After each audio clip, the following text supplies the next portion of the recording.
Thank you for joining us for this Evolving CIO series of interviews. I'm joined today by George Eapen, who's kindly given us his time. A few words on George. George is presently the CIO for Petrofac, a $2.5 billion international energy services business. Previous to that, George joined from GE, where he was the CISO for the global growth regions, and where he defined the cyber strategy for enterprise IT and OpTech. He was originally hired into Petrofac as their first CISO, and in a little under 2 years was promoted up to the CIO role. During the last 4 years, George has been material to transforming the business, leading out digital product and business, improved business outcomes for both customers and colleagues, whilst driving a large-scale tech transformation through cloud adoption and exploitation of Oracle Fusion. With a career spanning healthcare, aviation, and energy, he has a broad spectrum of involvement alongside board involvements as a cyber advisor with IBM, Team 8, and Night Dragon. George, thank you for joining us.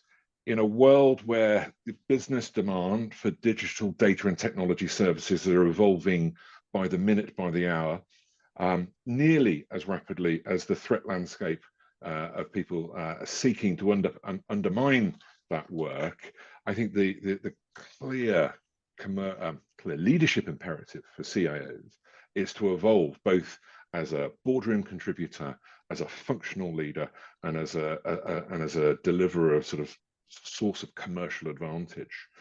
Thank you for joining us. I'm keen to hear your views on that journey, your own career journey, but also your thoughts around the evolving role of the CIO. So first of all, thank you, Matt, for having me. It's a pleasure to be here. So I'm right now Group CIO of Petrofac, driving the digital cyber cloud transformation.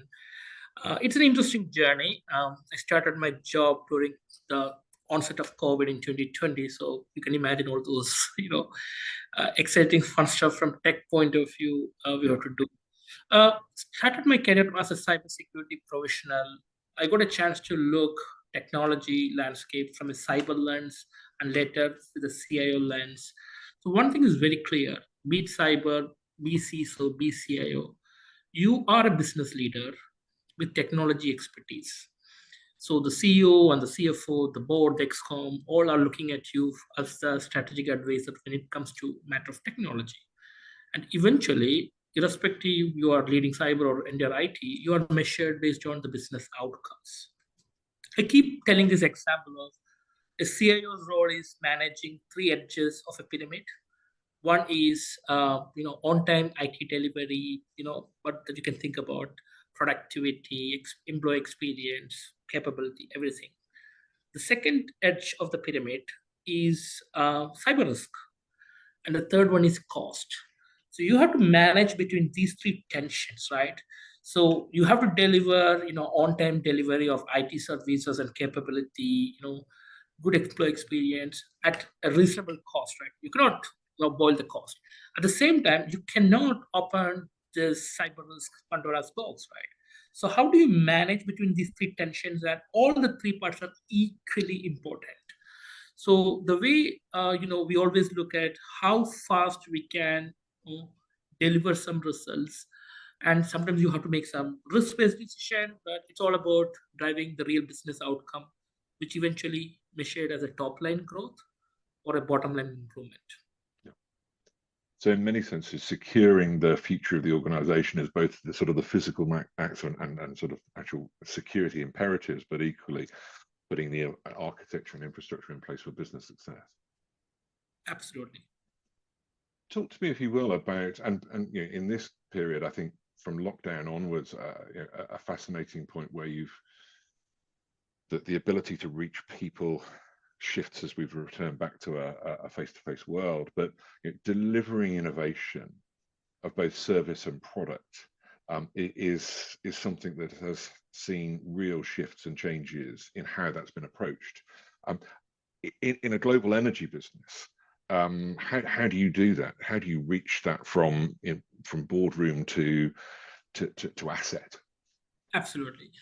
So it starts with understanding what is your business priorities, what is your company doing, how are they making money, what's the profitability. So what I'm telling is you may be moving from one industry to another industry. So what worked for you in your previous company in the previous industry may not work for you. So for me it was all about understanding my business in detail, understanding our company's strategic priorities. For example, sustainability is a big priority for us. Yes.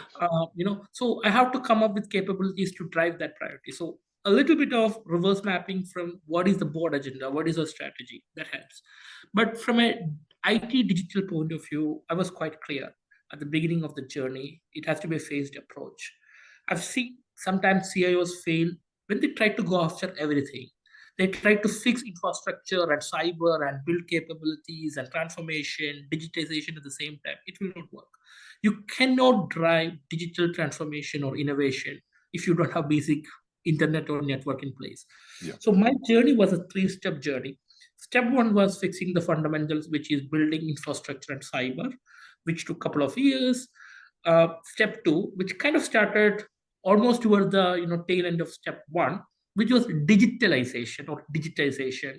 This is about building blocks, building new application, but which is interconnected. So we get data flow and we get single view. So we implemented an Oracle system, we implemented data lake. And the third step of this journey is the transformation. So this can be creating capabilities for your customer, which is external looking transformation, or building capabilities for your internal customer, which you can call it as digital optimization. That's how I view the journey. But we applied some principles in this entire journey, right? One, we will not chase other organizations' success, right? We will be, focusing what makes sense for us. We also were very clear that when we reach to step three, we need to further break our digital transformation, which is the third step of this journey, further into three steps. Yeah. What we have done is we took an approach called forward looking, external looking, and internal looking approach. Okay. Just to help you guys understand what I mean by that forward looking is, okay, you're building a capability which take 2 years to build. What is happening to your industry? Is it going to have a radical shift?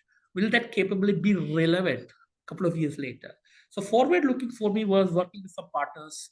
We partnered with Microsoft and Oracles and Aviva, working with their R&D team, trying to understand how the energy industry will look like in 2030s. Work backward. That was forward looking. External looking, so it's network, right? Working with the industry bodies, your peer CIOs, working with companies and agencies to understand what is your peers doing, which probably a catch up that you have to do. And internal looking is keep looking and talking to your own internal stakeholders, because they understand the business processes sometimes better than you, and you bring a technology spin to it. So this is very high level how our journey. So I am right now into step three of this journey. The basic infrastructure and cyber done, great. The second step of digitization is done. Now we are looking into the digital transformation. But again, the fundamental principle is we don't want to chase other success. We want to be relevant, what works for us, and focus on that. Awesome. And it occurs to me in there's a real shift in relationship management, both internally with your board stakeholders and the realization of value, but also in that partner working as well, in that sense of after a period where on cloud journeys, the commoditization of partner relationships into the provision of cloud was one thing, but actually in part of that innovation journey, drawing the outside in and using smart partners better is a real key part to making sure that you're aligning your priorities with evolution and innovation in the market at large. And as you say, really focusing on what's driving value within your context. Absolutely. And that's a new skill set that I think probably the CIO is leading on in that exec community. I think, Matt, just to add, I think the key skills that CIO need to have today, he has to be a storyteller. He need to articulate to the business, the board. Look, you have to, the number one priority for the board and the CIO need to ensure is business resiliency. Don't break the company, right? And at the same time, forward looking, right? Something which is good today may not be good 10 years from now. How you rapidly, advance in terms of technology, you upgrade, you should have ability to take a microscopic view as well as a macroscopic view. You need to zoom into a problem statement, but don't get stuck in operational issues. Zoom out, take a helicopter view on things. So I always juggle 5, 6 priorities. That's it, right? Among 50 priorities, probably my team has to focus on. So I would say the ability to zoom in and zoom out, don't get stuck up on operational issues is also a skill set which is much needed. Excellent. Any conversation like this, it would be almost remiss not to touch upon AI. And I think it is front of mind in so many contexts. Contextually, I think in the last year, we had an interesting heartbeat of our own that saw at one spectrum, we started doing some thought leadership and gathering people together around the whole Gen AI sort of phenomenon, the ChatGPT piece. At the outset, and as we started to launch this, the narrative was around CIOs really just securing it. In the time it took from us to send invitations for a forum, for the forum to have it, it had really shifted to actually CIOs being the arbiter of pressure from two sides of an equation, one from the C-suite and a whole host of other business stakeholders saying, we need to do something with Gen AI, and the other, the whole vendor community going, you should be doing something with Gen AI. And so that sort of shift from secure it and make sure it works and we don't have a failure through it, to we need to do something quickly. I think absolutely CIOs have got that right balance of technology understanding, commercial imperative, and operational experience to make these things stand up and cut through some of the oversimple views of its application to really, as you say, really focus upon what's important to you rather than what others are doing. But in your view, I'm really keen to see your view on both how you are doing it, but also the role of the CIO in unlocking value from AI. And I'm going to just say AI because it isn't all about just Gen AI. Look, first of all, technology space, we come across a lot of hype, right? Every 2 years, you get some new fancy buzzword which stay for another 2 years. I strongly believe AI is not a buzzword. It's going to stay, right? This reminds me, I'm just moving from AI. If you're talking about, generative AI and stuff, it's LLM. It kind of reminds me a lot similar to what we went through during the cloud adoption, right? So I don't think that, all the companies in the world will have the muscle power to build their own LLM model. So they have to adopt to an enterprise-ready LLM coming from a big tech companies. But we have to think about a lot of things, as you mentioned, securing it, the policies around it. I don't think it has to be only an enterprise level policy. I believe it has to be at a national level, right? I think in US and European Union, we have to talk about, how you use AI for the right things or ethical use. Within the organization, you have to validate the use cases. You need to have a council with technology people, privacy, legal, everyone be part of it to make sure you are only going after the right use cases. But if you look only from a technology point of view, I see AI as a productivity driver. So few years back, maybe 5 years back, automation buzz started, right? Automation was all about replacing people, right? With bots. AI is not replacing people. AI is about making your people smarter, enabling them to do the job faster. I talked to one of my friend, peer CIO, who told me that the developers are getting 30% productivity, right? They just started, so maybe it will change. So according to them, they just need 70 people instead of 100 people. That doesn't mean that they let go their people. What it means is in future, they probably need to hire less people, right, for doing the same amount of work.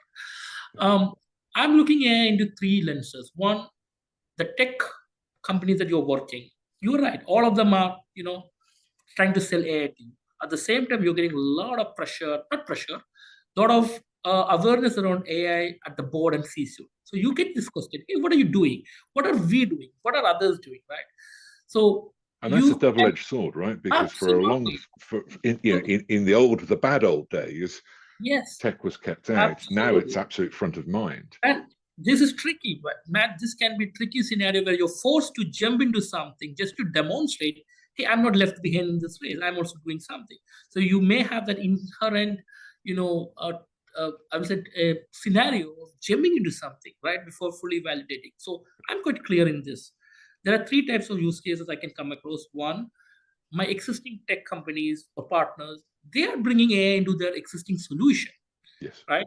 So that's great, right? So Microsoft is coming with Copilot, which I'm using, right? Oracle is bringing with their own AI version, ServiceNow, fantastic.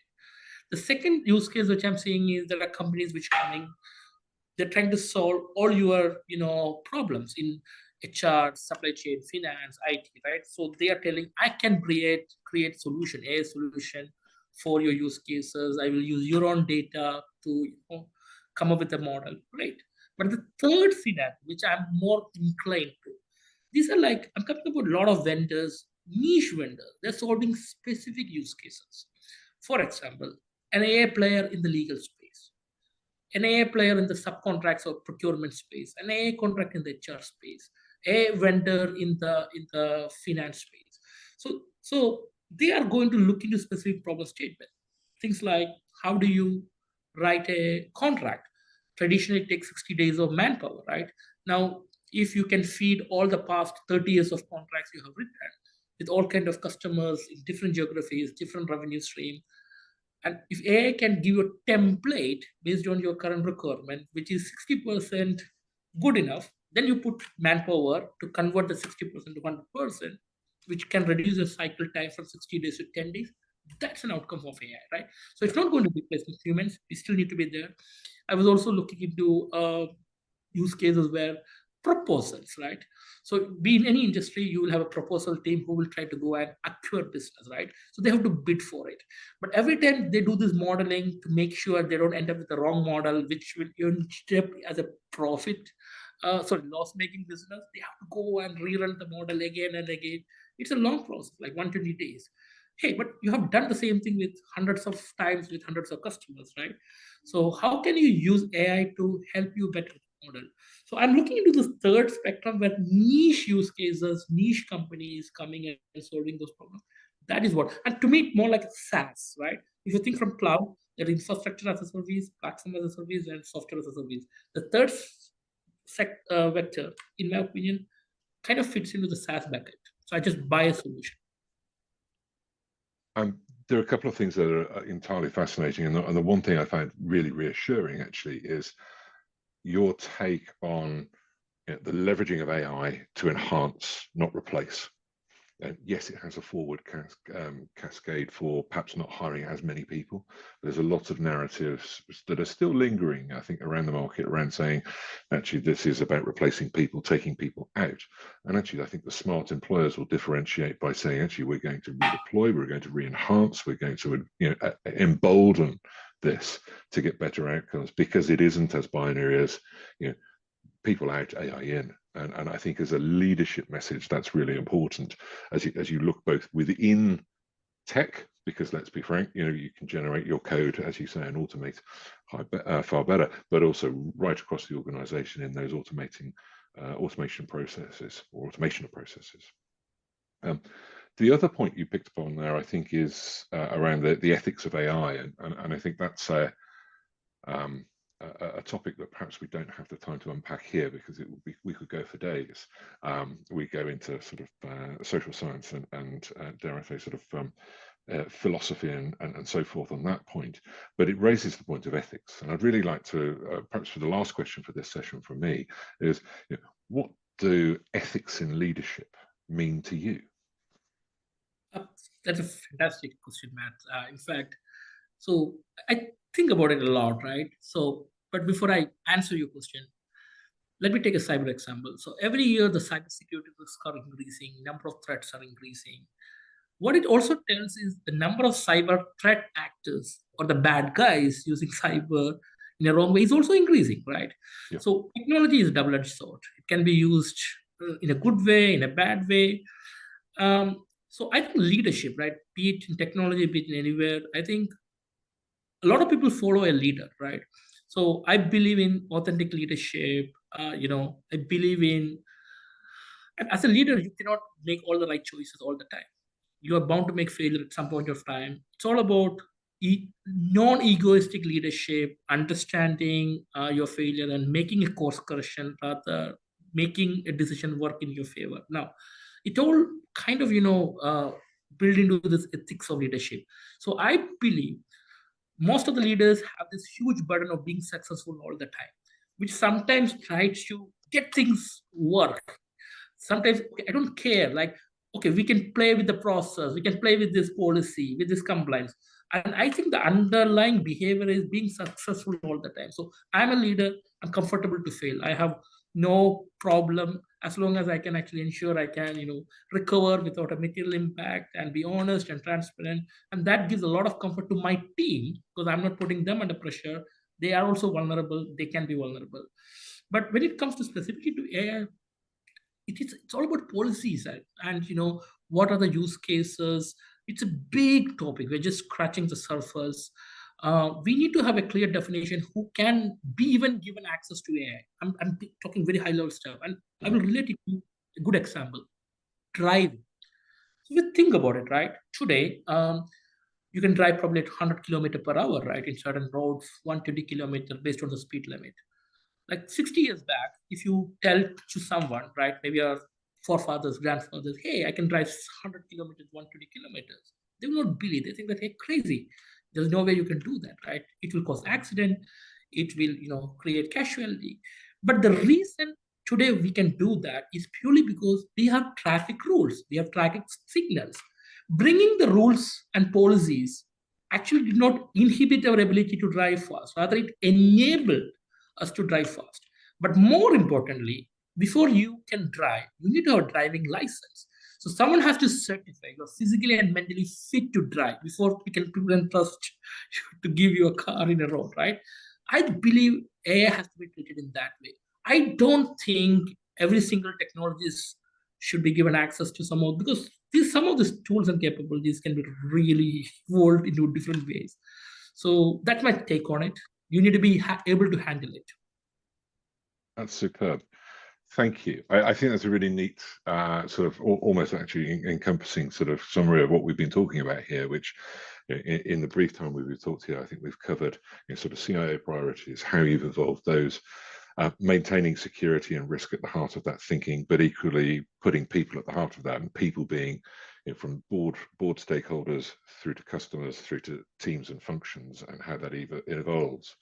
I think it's very clear that the evolving role of the CIO addresses innovation, security, commercial awareness, agility, and more so than ever, making sure that we deliver human outcomes for colleagues and customers in every walk of life, wrapped in a very clear commercial awareness. George, any other closing notes for us on your thoughts of the evolving role of the CIO? No, I think this is fantastic. Thanks for inviting me. Thank you. Excellent. Well, thanks for your time, and I will look forward to meeting up with you again soon.